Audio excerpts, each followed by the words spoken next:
الرحمن الرحيم. الحمد لله وكفى، والصلاة والسلام على النبي المصطفى. الحمد لله رب العالمين، ومن أولى بالحمد منك يا ربي، أنت رب العالمين، منك وإليك فأنت الرحمن الرحيم. اللهم يا رب كما خصصناك بإياك نعبد فأعنا بإياك نستعين. وأشهد أن لا إله إلا الله وحده لا شريك له، له الملك وله الحمد، يحيي ويميت وهو حي لا يموت وهو على كل شيء قدير. وأشهد أن سيدنا محمدا عبده ورسوله وصفيه وخليله. نشهد أنه قد بلغ الرسالة وأدى الأمانة ونصح الأمة ومحى الظلم وجاهد في الله حق جهاده حتى أتاه اليقين. صل اللهم وبارك عليه وعلى صحابته الغر المحجلين وعلى من نهج نهجهم واستنى بسنتهم إلى يوم الدين. أيها الأحباب، السلام عليكم ورحمة الله تعالى وبركاته. ألتقي بكم في حصة جديدة من حصص مجالس الذكر. فلا يصح أن نذكر رمضان ولا نذكر خير ما في رمضان، وهي ليلة القدر. أيام قليلة ويستقبل المسلمون فيها ليلة القدر، ونحن قد دخلنا في العشر الأواخر من هذا الشهر الفضيل أيها الأحباب.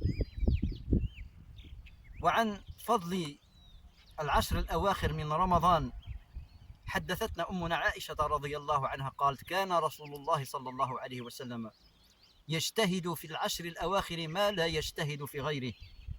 وقالت أو في الحديث الذي يرويه أبا هريرة رضي الله عنه أن رسول الله صلى الله عليه وسلم كان إذا دخلت العشر الأواخر يطوي فراشه ويوقظ أهله ويقوم ليله. فالليالي العشر الأواخر من رمضان أيها الأحباب هي أفضل الليالي أجرا على الإطلاق، وأكبرها وأكثرها فضلا. فيها عطاء جزيل وأجر وافر جليل أيها الأحباب. يقترن فيها الفضل بالفضل، فضل العبادة بفضل الزمان، ويقترن فيها كذلك أيها الأحباب الشرف بالشرف، شرف العبادة لله تبارك وتعالى بشرف الزمان، وهو شهر رمضان العظيم. هذه الليالي العشر هي كالتاج على رأس الزمان أيها الأحباب. الليالي العشر تاج على رأس رمضان، على رأس هذا الشهر الفضيل. كثيرة هي البركات، أو كثيرة بركاته، غزيرة ساعاته. حدث فيها أن وقع ارتباط السماء بالأرض بنزول أول آية للقرآن الكريم بعد أن أعوذ بالله من الشيطان الرجيم. بسم الله الرحمن الرحيم. اقرأ باسم ربك الذي خلق.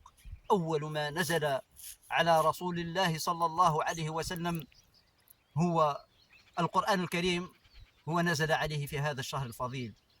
وإذا كان رمضان هو خير الشهور أيها الأحباب وأفضلها، فإن العشر الأواخر أفضل ما في رمضان، وليلة القدر أفضل العشر، أفضل ما في رمضان وأفضل ما في العشر الأواخر أيها الأحباب. فالعبد الموفق من أدرك حسن النهاية بطمس تقصير البداية، فإن الأعمال بالخواتيم. فمن قصر في بداية رمضان وتقاصع أو تقاعس عن أداء صيام كامل كما قال رسول الله صلى الله عليه وسلم: من صام رمضانا إيمانا واحتسابا غفر له ما تقدم من ذنبه. وتقاعس عن تلاوة القرآن تدبرا وقراءة، وتقاعس عن الصدقات، وتقاعس عن الذكر، وتقاعس عن الخير كلها أيها الأحباب.